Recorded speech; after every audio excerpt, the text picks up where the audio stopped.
Thank you for coming today to our data science seminar. I'm Nicoletta Christian with the eScience Institute. I'd like to welcome everyone to the data science seminar from the University of Washington eScience Institute. As part of the University of Washington, we acknowledge the Coast Salish peoples of this land, the land which touches the shared waters of all tribes and bands within Suquamish, Tulalip, and Muckleshoot nations. Today, I'm very pleased to have Zoe here, Zoe Kraus from the School of Oceanography. Zoe will share her final project from our annual winter incubator program.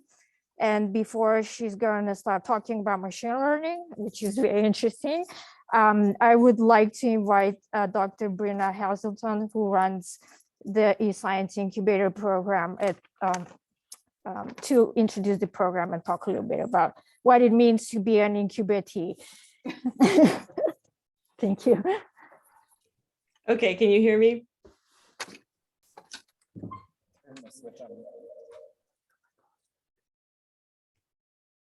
Is my audio coming through?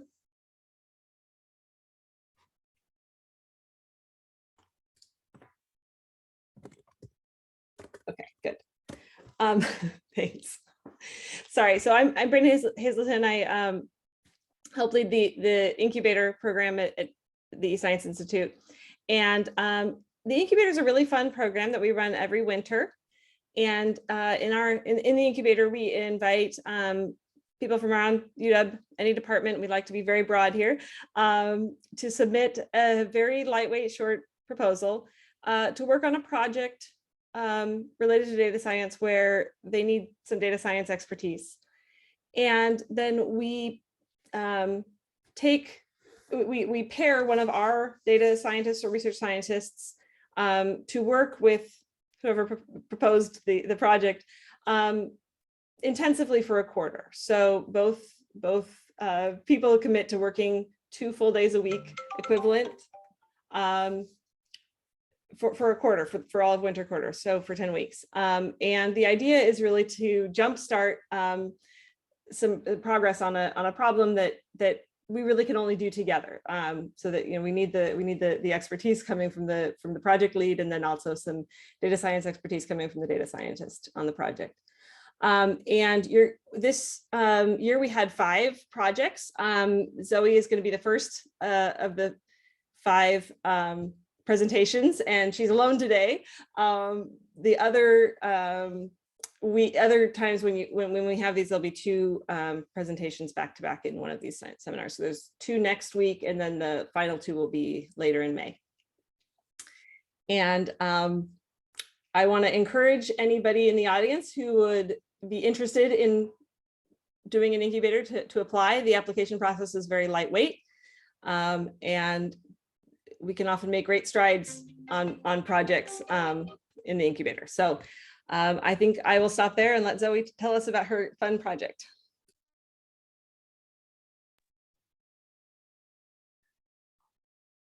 Okay. Yes. So with that, I believe I'm unmuted. I don't know if people online can hear me.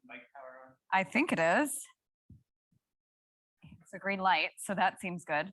Okay, all good online? Good. Great. Okay, thanks. Thank you all for coming. This is quite exciting for me to be in such a large room and attached to a microphone.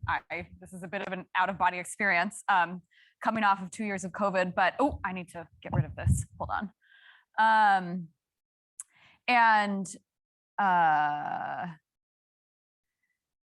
Yeah, as Britta explained, normally these seminars will have 2 people talking within the hour. And so I was prepared to give a bit of a shorter talk. So this likely won't take up the whole hour today, but now that I don't have a time limit, I can't promise you that I won't just keep talking for an hour. So we'll see how it goes.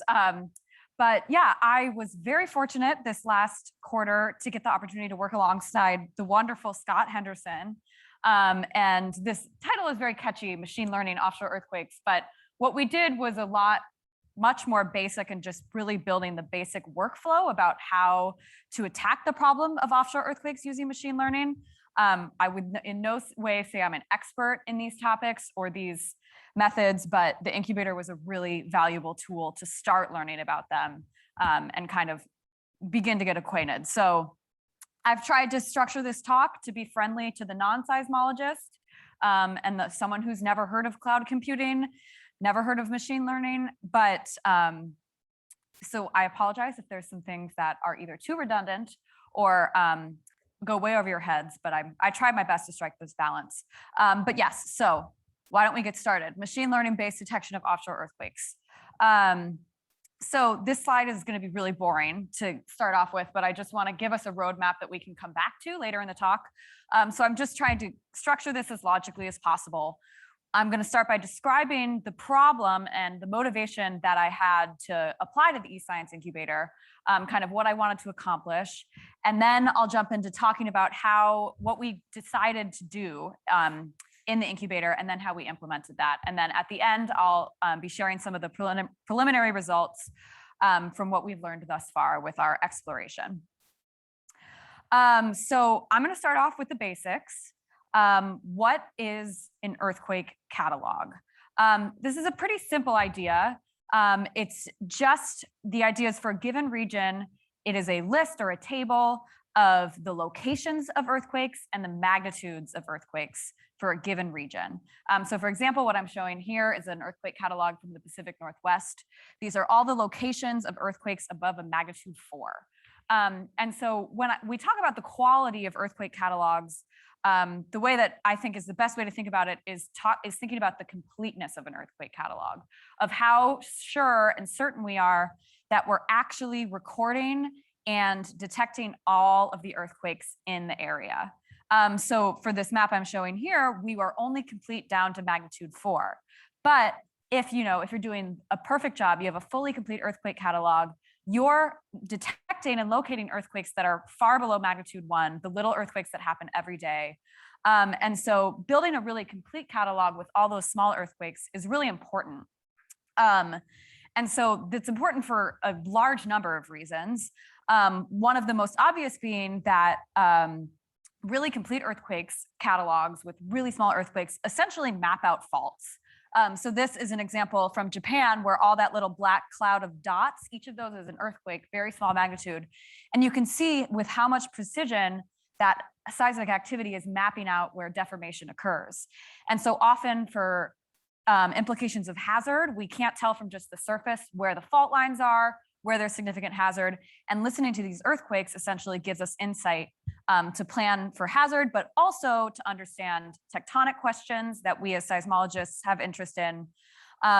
Earthquakes are also precursory signals of volcanic events, et cetera. So they're hugely informative both for hazard, but also to help us just understand basic dynamic earth processes. We want these catalogs to be as complete as possible. So that's the big motivation of the seismic community. And so what goes into this? Why is it so difficult? So I think to start off a talk about seismology, the first thing I want to show you is a seismogram. So just so we can all get a handle on what we're looking at. So this is a seismogram, and essentially what I'm showing is 3 components of the same seismometer, and we have time on the x-axis and ground motion up and down on the y. And so we can see we're getting that ground motion in 3 different directions. And from that up and down, north, south, east, and west, we can kind of get the full movement of the earth at a certain point. And so as you can see, this is a perfectly gorgeous, completely non-noisy seismogram where we actually have an earthquake, P waves and S waves from an earthquake arriving. And so this is what we're looking for in our continuous time series data. We want those P waves, we want those S waves, we want to be able to sift through, something that's sampling at 100 hertz all the time. We have to sift through and find those P waves and S waves. And so as you can imagine, smaller earthquakes, which have generally smaller amplitudes in the waveforms, are harder to pick out. If you have a lot of noise that's burying that signal, that can make it more difficult to find your smaller earthquakes as well. And so this job traditionally is best done by a human analyst. We haven't really found much that can outperform a human actually going through seconds, of data and actually handpicking these earthquakes out. However, that worked well when we had several days of data or months of data, but now we have huge seismometer networks that have been recording for decades, and that's just becoming unfeasible. So one of the overarching goals is to improve and automate the picking of these arrivals. for increasingly large data sets. But that's a very broad goal. To focus it down just a little bit, I am in the oceanography department. So that slots me offshore. So I'm specifically interested in earthquakes that happen in the offshore setting. 70% of the earth is covered in water. Many of the world's most dangerous tectonic boundaries are submerged. Mid-ocean ridges are submerged. There's a lot of earthquakes happening out there that it's harder to get these seismometers offshore. So here, for example, on the left, what I'm showing is all these dots are seismometers in the Pacific Northwest. You can see just how many we have on land. There's no shortage. Offshore, it's a little sad. It's really hard to get out there and get those seismometers down. We try our best, and the ones that we have out there, we're very proud of. But overall, we have far fewer seismometers. We also are often dealing with noisier data, maybe not noisier data, but the fact that we've had so much less science done offshore means that we're not as experienced and well equipped with offshore noise specifically. And so here also another complication in the ocean is we have a lot of acoustic signals that are traveling through the water column a lot easier than they would travel on land. So things like whales can tend to look quite similar to earthquakes. So here I'm showing again a seismogram, and we can see these kind of nice harmonic whale calls coming in at the beginning, seconds apart from an earthquake that occurs later. And so those additional acoustic signals are also big complicators. And so focusing that goal a little bit, we're interested in specifically for the offshore improving denoising techniques and improving the capability to deal with those extra acoustic signals. And part of why we wanted the help of the incubator to think about this problem and attack this problem is because there's a lot of interest in the seismic community and, I guess just everybody right now of building workflows that are cloud-based and can be deployed on the cloud. Seismology, like many sciences recently, has become a big data problem. If you have this many seismometers in an area, they're all sampling at 100 to 200 hertz. Hundreds and hundreds of instruments, this turns into a big data problem. And so I, as a seismologist who barely really knew how to use Python 2 months ago, I said I did, but you know how that goes. But now so the other goals of the incubator itself was to learn how to kind of gain some confidence and knowledge in learning cloud-based computing, specifically based on Azure, which is Microsoft's version of the cloud. Resources to run the processes that I'm going to describe. And then not only just being able to log on and use those resources, but actually learn how to make them work best in my code. How do I write my code to work well with lots of CPUs or GPUs? I don't even really still know what those acronyms mean. And so yeah, just kind of wanted to build my skills in that realm. Okay, so that gets us through the first, back to our roadmap.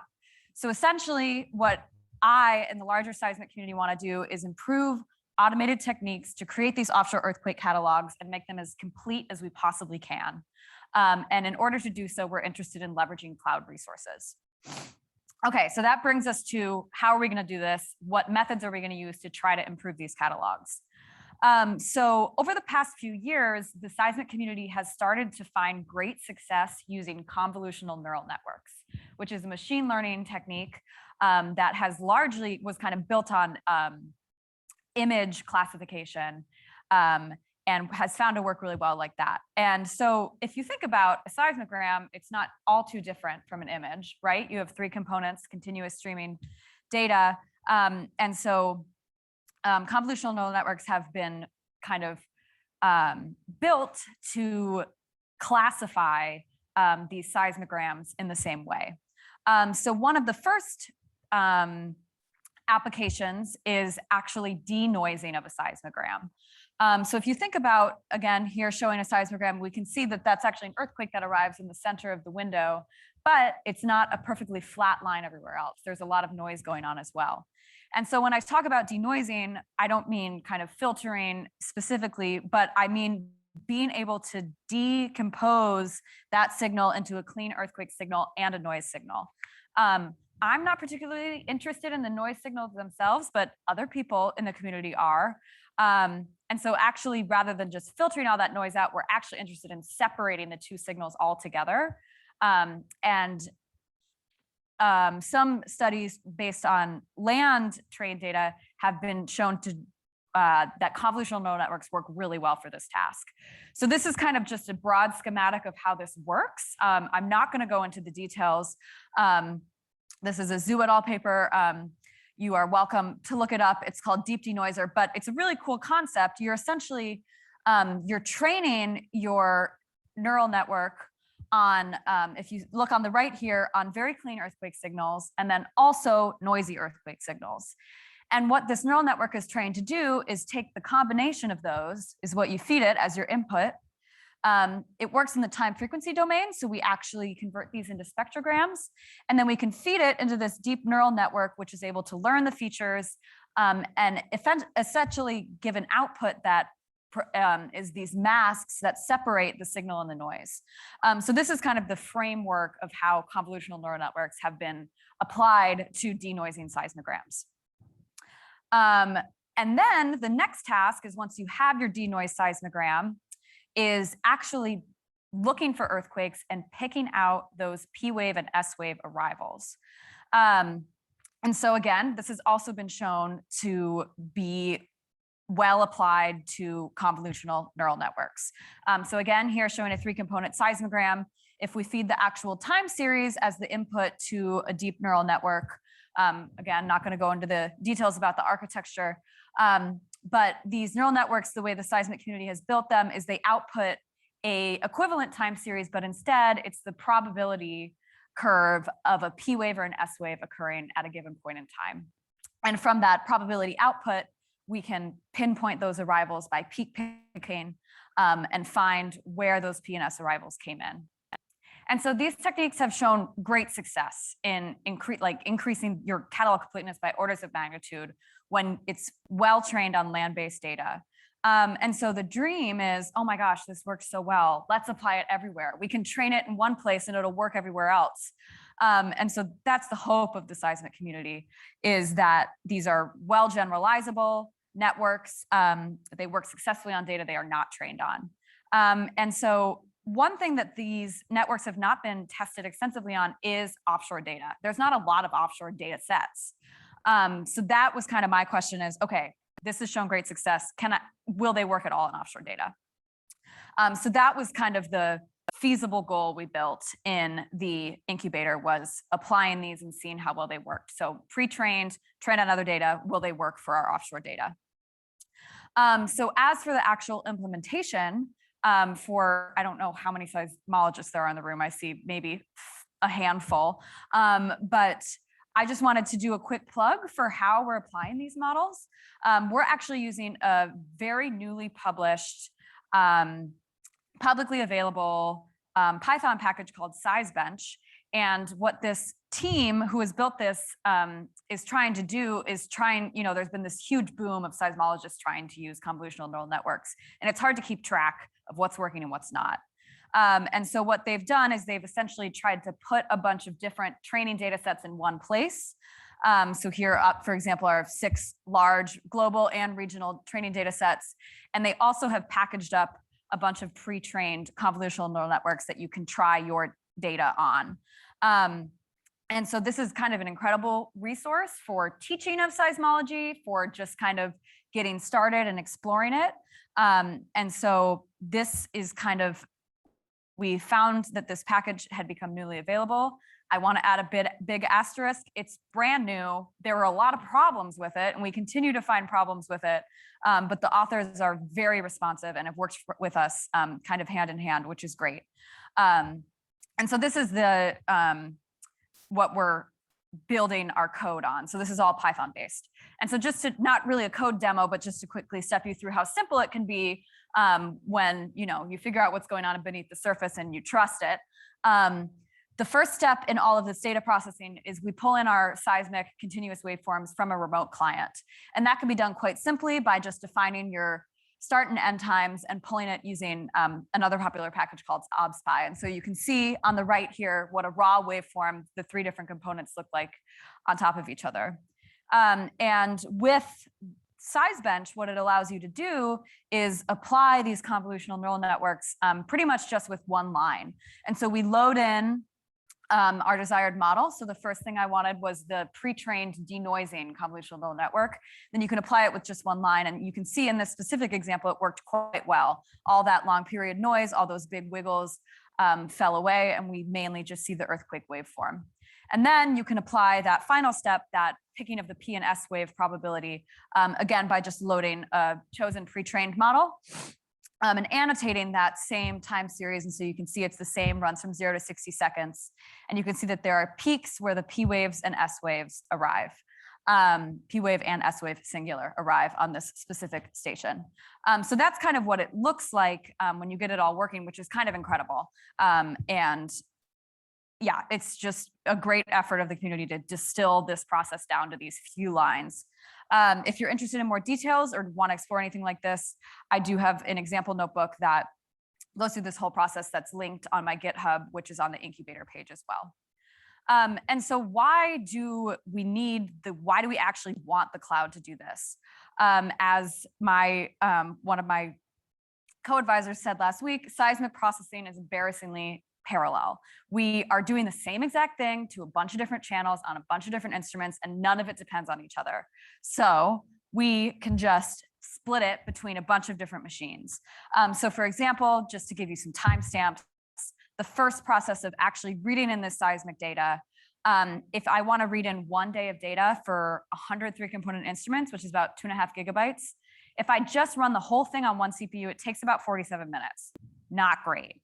But if I am smarter about it and learn how to take my code and split those processes onto different CPUs and give one instrument to one, another, et cetera, and I parallelize it, for example, on 24 CPUs, that brings my read-in time down to 2.5 minutes. So CPUs, great, really help us. But the other thing that's helpful, especially for machine learning codes, is having a really high quality GPU, which is, in my understanding, does a lot better with kind of matrix-based processes. And so a lot of the machine learning code that Python is built on, PyTorch, or a lot of the Python code that machine learning, PyTorch, Keras is built on, is really built to leverage GPU processing. And so we wanted to take advantage of that as well. And so, for example, applying that trained CNN that I was showing just in the last slide without GPU support versus with, you get about an order of magnitude speed up using that graphic processing. And so basically, the more of these cores and GPUs we can get our hands on, the faster and better we can optimize our processing. And that's where the cloud comes in. So just as a reminder, again, I apologize if this is redundant to everybody in the room, but I didn't know what the cloud was for a very long time. And it's not something that is very abstract. It's buildings full of servers and computers owned by Amazon, Microsoft, Google. And basically the idea is these are on-demand machines that you can, with money, log into and run your own processes on. So rather than university-based supercomputers or shared lab computers that we often run into each other and step on toes when using, these are kind of, you can grab any at any time. And so just for example, here's the prices of ones with different CPUs, with different GPUs. You can see the cost per hour is arguably cheaper than a graduate student. And you can run as many of these as you want with some caveats, but so this is a really valuable thing, but it's not exactly a completely straightforward process of actually getting onto these machines, using them on a large scale. So you're logging onto a completely bare, empty computer, right? And so the process of going from that bare, empty computer to something that's usable and recognizable to you, that's the tricky part. And that is what I wanted support in the incubator. And thanks to the wonderful Scott Henderson, I got it. And so this is a lot of words.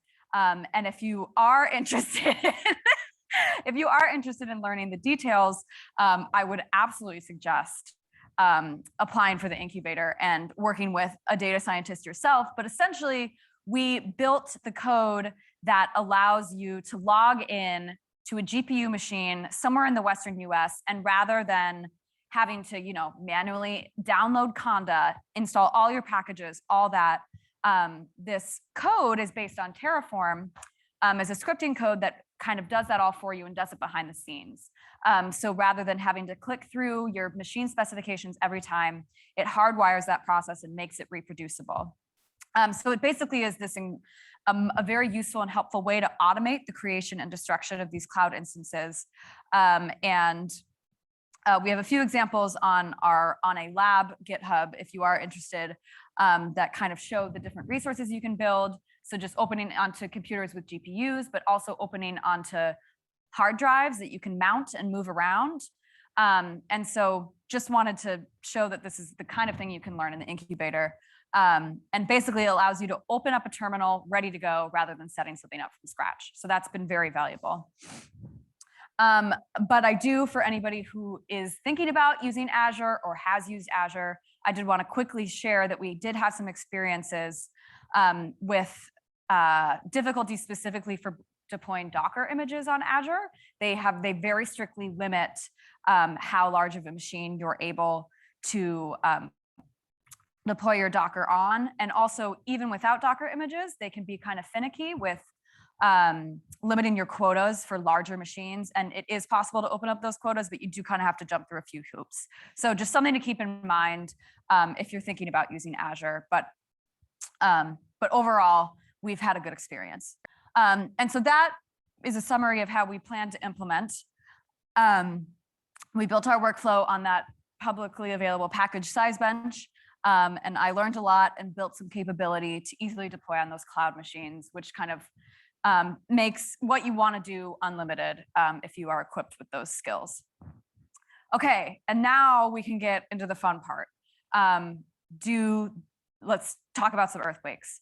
And so again, these are preliminary results. Much of the incubator, as you can imagine, was spent troubleshooting the code, building things, realizing that it wasn't working right, rebuilding them. And so I'm excited to show the few things that we have learned, but again, it's very much in an exploratory stage, so keep that in mind.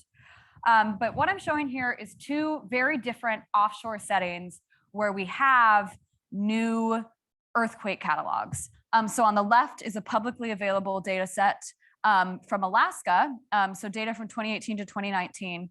And this is one of the bigger deployments of ocean bottom seismometers that we've had, especially for the period of a year. And so you can see along the Alaskan subduction zone here, all those dots are either ocean bottom seismometers or pressure stations. And this is actually, as you can see, it's called the amphibious experiment. So we also had stations on land. So this kind of provides a cool opportunity to directly compare how offshore stations compare to land-based stations. And so we have about 6,000 earthquakes to compare the detections to there. And then over here on the right is actually a not yet publicly available earthquake catalog that I actually built for my master's project for a mid-ocean ridge. So a very different earthquake setting. And there's lots of data over many years, but it's a much smaller network. We only have 4 offshore seismometers, but we have way more earthquakes. This is a totally different setting, 85,000 earthquakes over these time spans with much smaller earthquakes. So it's kind of a cool, we have these 2 different data sets we can look at that are very different in character and to see how well they perform. And oh yes, this is the Endeavor segment of the Juan de Fuca Ridge. It's our backyard mid-ocean ridge. As you can see, we're over there in Seattle. And the Juan de Fuca plate is right to the left on that map. Okay, so how well does that land-based detector perform on Alaska offshore data? So just to show you an example of it performing well, here you go. Very obvious earthquake signal in the top. We have a bandpass filtered waveform, again, time on the bottom. And you can see that the earthquake transformer, which is this trained CNN we used, did a great job of picking out that P wave with those probability curves as well as the S wave. Timing debatable, but it definitely, detected the earthquake. But we also get a lot of instances where it does not work well. And so this is one of those, just to visually look at it. We have a very clear earthquake arrival towards the end of the window.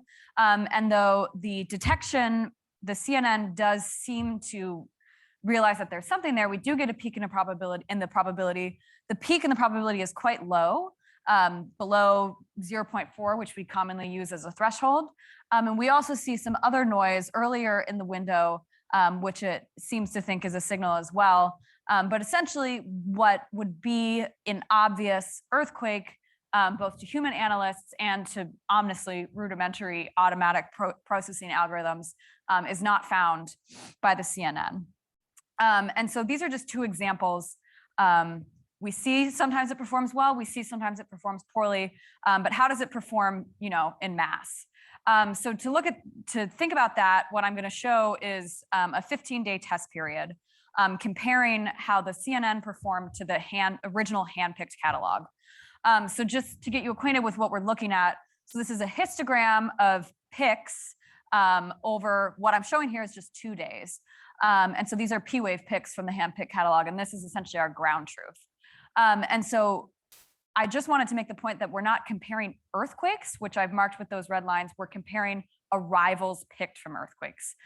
So every earthquake will have, if it's perfectly detected, it will have a PNS arrival from every single station. So again, it'll have successful P-wave, S-waves picked from each one of the over 100 stations here. So instead of just looking for discrete earthquakes, we're looking for actually those picked arrivals. I just wanted to distinguish that.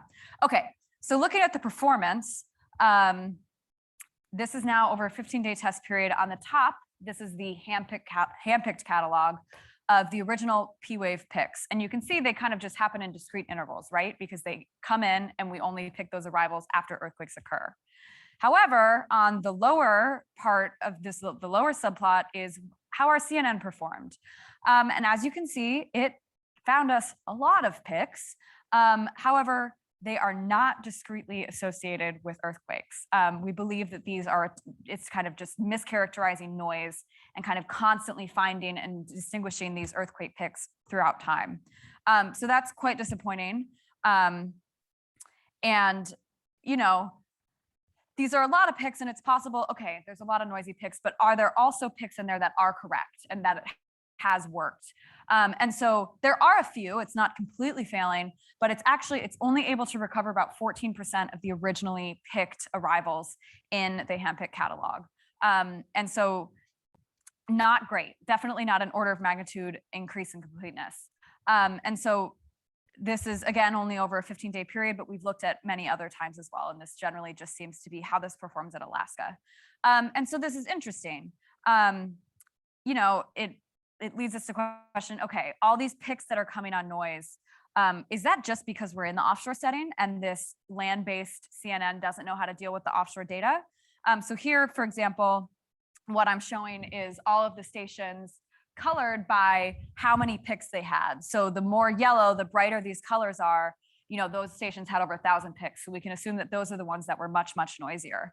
And as we can see, most of them are offshore stations, and they're kind of in that central band on the overriding plate of the subduction zone. But it's not like every single one of them is horrible. We don't kind of see a universal pattern. And this kind of suggests that rather than offshore data in general being poor or difficult to pick, it's much more site-specific and station-specific noise and characteristics in that way. But again, we do get some correct picks. Are there specific things about the ones that it worked on that could, tell us something about which part of the train network is working or which data is a better candidate for this? So are there patterns in the correct picks? So this is, again, a map of all the stations, and what it's colored by now is the number of correct picks found. And it's a little bit hard to see, but again, the paler colors, the brighter colors in this map are which stations had more correct picks. And as we can see, they kind of cluster on that island there. So we do see that the ones that have more correct picks are more land-based stations. But again, this is not a universal rule or pattern. If we actually look at the number of correct picks versus station elevation, we can see there's not a clear linear relationship. So on the right side of this scatter plot here at 0 elevation versus correctly picked arrivals, we do see that the stations with the most correct picks are closer to that 0 elevation, but there are many on land that also get 0 correct picks. And that is true as well for very deep stations, 5,000 meters below the seafloor. Some of them do get correct picks, some of them get none. But again, this isn't a consistent pattern. We also see that the performance does not depend on earthquake magnitude. It seems to pick successfully down to magnitudes of 0.4, and it also doesn't pick P waves better than S waves. And so we don't see that strong dependency. Unfortunately, no clear patterns. So overall, it was very disappointing on Alaska. And if we are going to see improvement here, it will likely need to be retrained, which is, of course, disappointing, but possible. But we do have the other data set, the mid-ocean ridge. And so I wanted to briefly touch on how well this performs here. I will say, immediately expected that it would perform much worse. Mid-ocean ridge data, earthquakes are much different in character than what these machine learning networks have been trained on. So for instance, we at this, on this place on the seafloor here, we have a lot of hydrothermal vent fields. So we have a lot of very small earthquakes happening all the time. And so on this histogram on the right, we can see the number of picks throughout 2 weeks of time and the number of earthquakes. And you can see that in 15 days, 562 earthquakes occur, and they have a mean magnitude of 0.76. These are very small earthquakes. And if we zoom in to a minute of time, we can see that earthquakes occur less than 10 seconds apart. And we also see that we have less picks overall because we only have 4 seismometers. So this is a very different kind of application of these CNNs.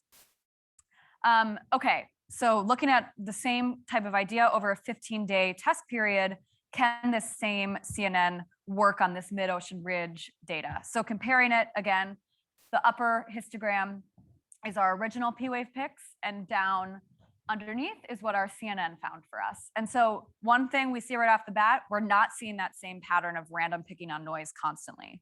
We see our earthquake arrivals coming in kind of discrete bunches, as we might expect, rather than constantly throughout time. So that's really encouraging. But if we look at how many of those match to the original catalog, again, much better than Alaska. But however, we're actually only recovering about 11% of the total that are found in the original data set. So we're finding overall less picks than are found by the original catalog.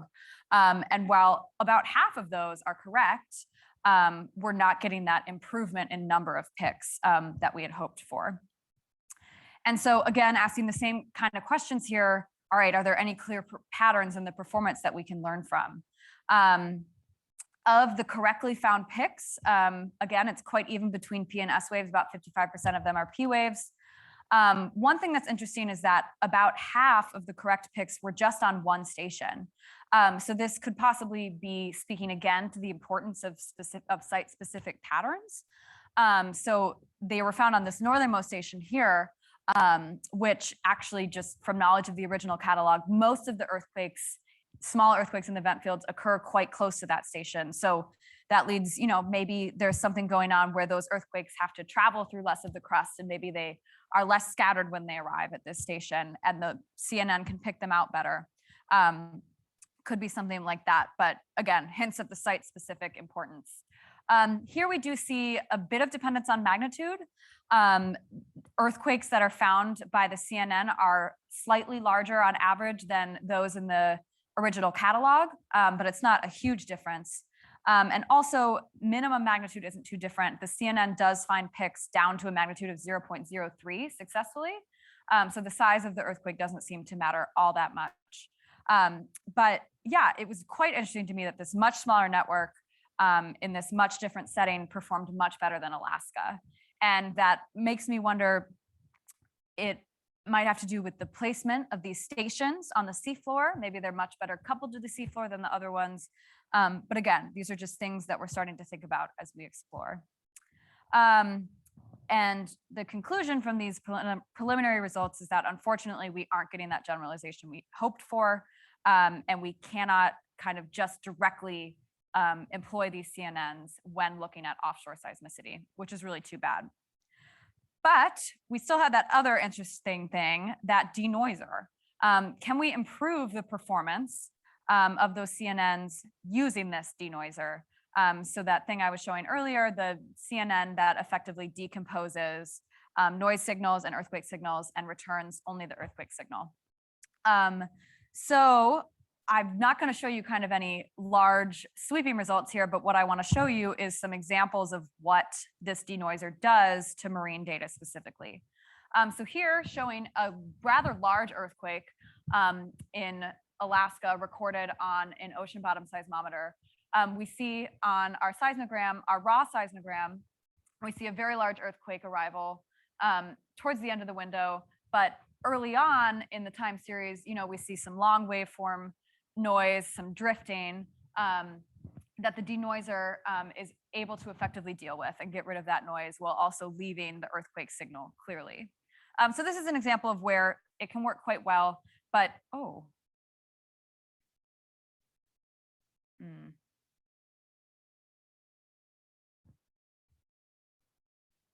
on. Yeah.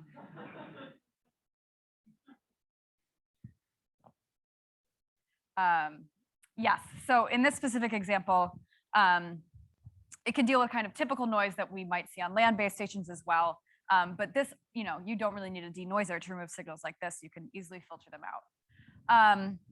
So to give a different example of kind of what we're seeing more of the time, this is a very small earthquake, a magnitude 1 earthquake on that mid-ocean ridge segment in the hydrothermal vent fields. And we see in the raw data in the very top subplot, the earthquake arrival is quite clear, but we also do have some noise surrounding that waveform. And we see in the middle subplot that a simple bandpass filter does a great job. All noise is kind of gotten rid of, but we still see our earthquake arriving very clearly there. And in the bottom, we see that that land-trained CNN kind of didn't really recognize this type of noise and actually, I think, gave us a more noisy, rather more confusing signal. And so we see it often fail and actually give us worse kind of waveforms than what we would see with the bandpass filter in this deep sea setting. And then I also just wanted to show kind of a super complicated, kind of fun example of where this thing definitely fails, but where it would be cool if it would work. So what I'm showing here is a raw waveform, again, from the Endeavour segment. And what we actually have in this time series is fin whale calls. So as you can see, kind of all those little harmonic wiggles there are fin whales calling out. And so a properly trained offshore denoiser, you would hope, would recognize these as signals that are not earthquakes and be able to remove them. In addition to getting all of this low frequency noise out as well, those kind of long wiggles.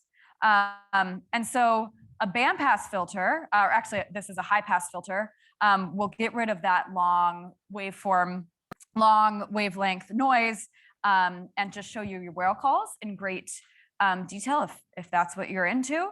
High pass filtering does a great job, but I just kind of wanted to see what this denoiser would do with this. And it kind of loses its mind. It is not, you can see where it doesn't necessarily get rid of the whale call signals, but it also kind of adds this interesting, it kind of leaves in one of the longer waveform peaks towards the center right before 30 seconds there. We see, a lot of, it just keeps a lot of the noise overall. Basically, it's not well equipped to deal with low frequency noise in the presence of these whale calls or recognize those as signals. So just kind of a few examples of how that does fail. And so even though it does appear to deal well with typical noise that you see on land stations, it will absolutely need to be retrained in the offshore setting in order to be applied in these areas. And so to summarize kind of all that general exploration, this machine learning tool, these CNNs applied to seismic data, it's not magic. We're not going to achieve this generalization without really careful curation of our data sets, curation of pieces of noise types that we're interested in. And there's a lot more to do to learn about site-specific noise and how that might impact the performance of these CNNs. And so, yeah, that's kind of one of the takeaways that I've had, and just kind of a hypothesis forming from these preliminary results is that the actual coupling of how well that seismometer sits on the seafloor is going to be really important. And overall, we didn't see very clear patterns of how well it performed onshore versus offshore. we saw it fail on a lot of the onshore Alaska stations, suggesting that this isn't purely an offshore earthquake challenge. This is just going to be a challenge for the seismic community in general. And getting these CNNs trained, transfer learning is going to be really important to take CNNs trained in one area and apply them to another. And so again, I'm very thankful for the incubator. It was an invaluable tool in building the skills to actually do this type of analysis and apply these CNNs. And just in summary, we built infrastructure that allows us to perform the data reading, the pre-processing, the application of these machine learning networks, the post-processing, and the kind of comparative performance code as well, all of that transferable to the cloud. And I knew none of this before starting the incubator. So Scott, to you, I'm very grateful. And just kind of long-term in the future, where do we hope that this work is building a base for? It would be wonderful to be much more intentional about dealing with the offshore data. We're interested in P waves and S waves. We're also interested in those fin whale calls and other types of arrivals that are specific to the offshore. And so these type of explorations and building of these workflows is kind of a starting point in working towards that. And so that's all I have. Thank you. I talked for twice the amount of time I was supposed to, but still definitely less than an hour. So thank you all for bearing with me. But yeah, that's what I got up to. And I'm happy to take questions.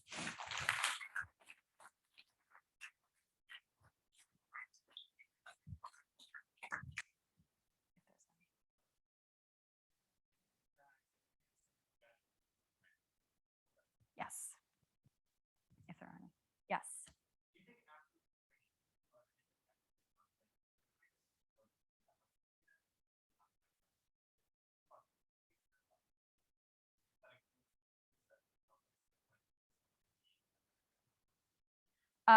So for the folks online, Will asked if I think that there's kind of the chance that offshore catalogs or offshore machine learning will ever work as well as onshore. And I think the answer to that is yes, it definitely can. But these networks are not going to be able to do anything above what you train them on. So it is entirely dependent on the quality of your training data set. So if you're able to build an offshore training data set that is as complete, as accurate, and as kind of comprehensive as those that we have available on land, that's the difficulty, because we just don't have as many seismometers. We, just have general less processing experience. And so but I think we're getting there. We have larger deployments of OBS, such as in Alaska, like you saw. And so I think it is possible with a lot of, time and an intentional work of building these curated data sets to get the same performance that we're seeing on land. And I don't think that that would really have to do with the fact that you're in an ocean setting. I think it's more a lack of data and a lack of good data. Yeah, but good question. Yes.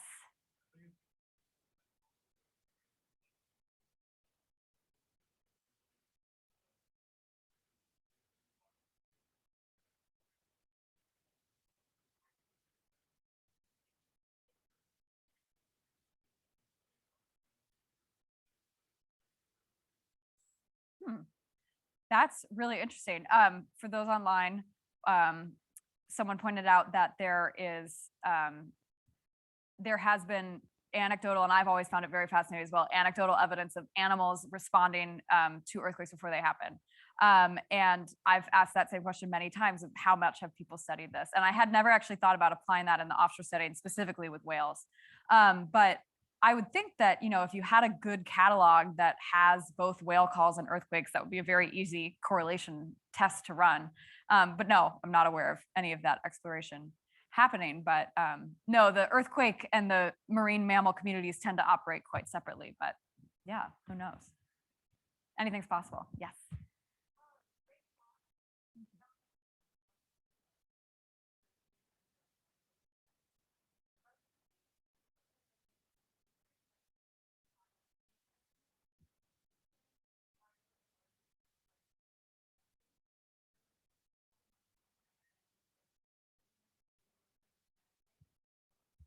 Mm-hmm.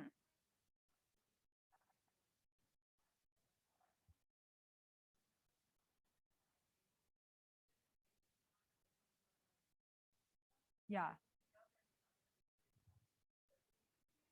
Yeah, so online, that was a question about CNNs are applied here. Is there other types of machine learning networks, neural networks?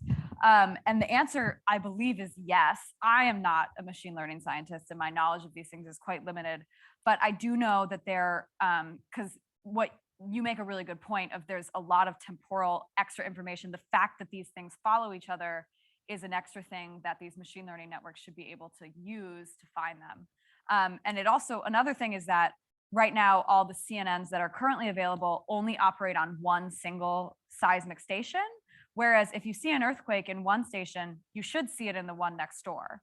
And so that's another kind of extra information that should be able to be included in these CNNs, but it just hasn't been built in yet. But I do know that there are some CNNs, you know, they vary in their complexity. And so some have, you know, have built-in specific attention mechanisms to focus on the P and S waves separately in addition to the overall detection. I don't know if that's kind of one thing you had in mind. I've also seen, interestingly, random forest algorithms, which of course are not neural nets, but another form of machine learning. People have tried those out in terms of classifying different signals and kind of earthquakes from whales and other things. Random forest has been explored as well.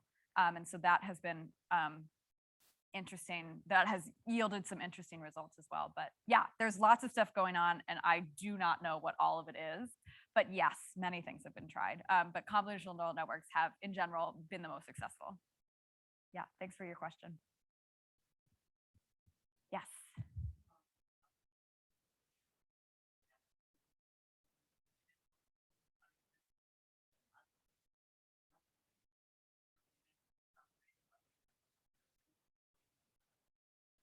So why doesn't it generalize? The true reason, well, that's a good question. Why can't these networks generalize? And I think some people have seen that they do generalize in certain areas where the training data in one area was a very similar tectonic setting to another. And I don't think that that answer is going to be one clear answer. I think it's going to be a mess of reasons. It's going to have to do with the specific station types you have, what kind of ground they're sitting on, you know, how that original catalog was built, right? If one human analyst versus another, humans will not build the same catalogs, even if, you know, they're the best possible earthquake catalog builders. They're going to look at that data differently. And so I think there's not going to be a clear answer to why won't it generalize or why is it generalizing, because it's always going to be a combination of all those factors. And so I think that, yeah, I think training these networks and retraining them is going to require, it does require so much care and is so touchy that, yeah, so I don't really have a good answer, but I don't think there will ever be a clear, true reason why they're not working, or at least I don't expect there to be. Yeah.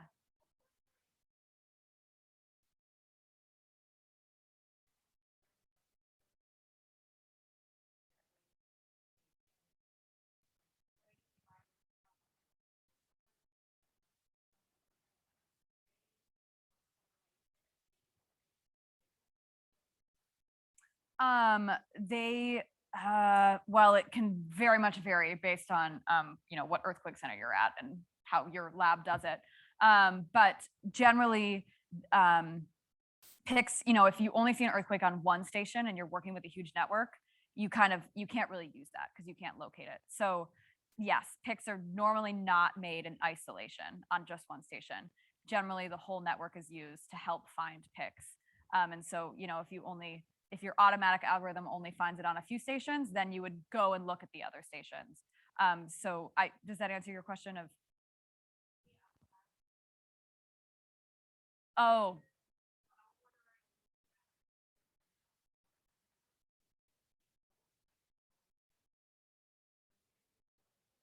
Mhm.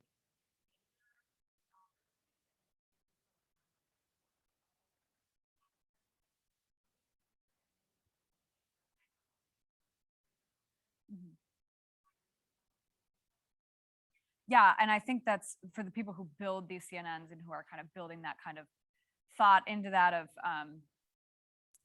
there's some CNNs where they try not to just pick the earthquake out of the time series data, but also do the location based on kind of what you're saying.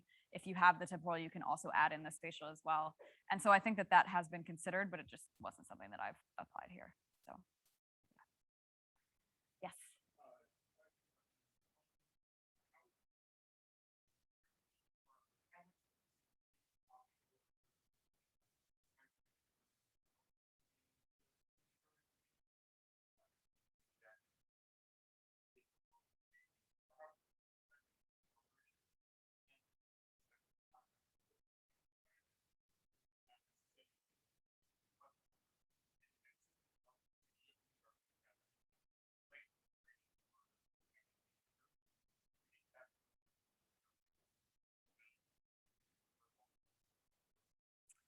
Just the fact that the landforms are more complicated. For those online, the question is,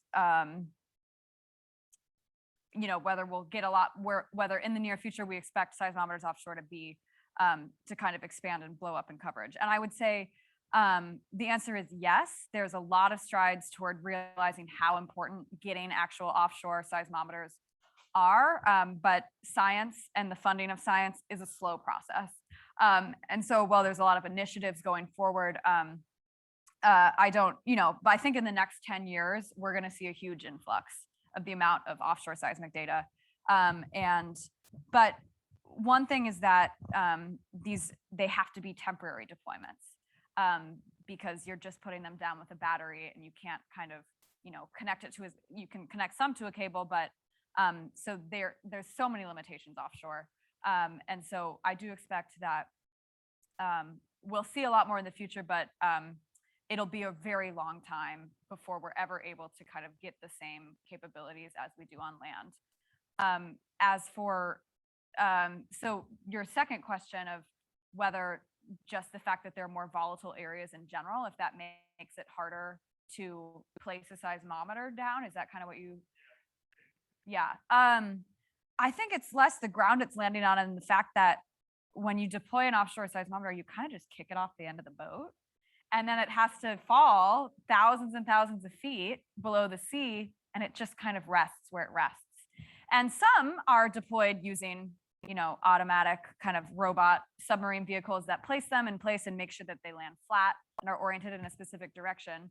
But there's so much less control in the actual placement of these seismometers. Some of them are, again, deployed in actual dug holes, and those are great.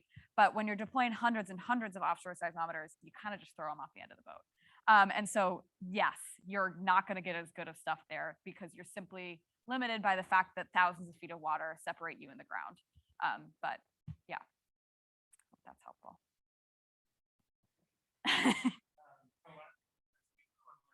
Thank you all.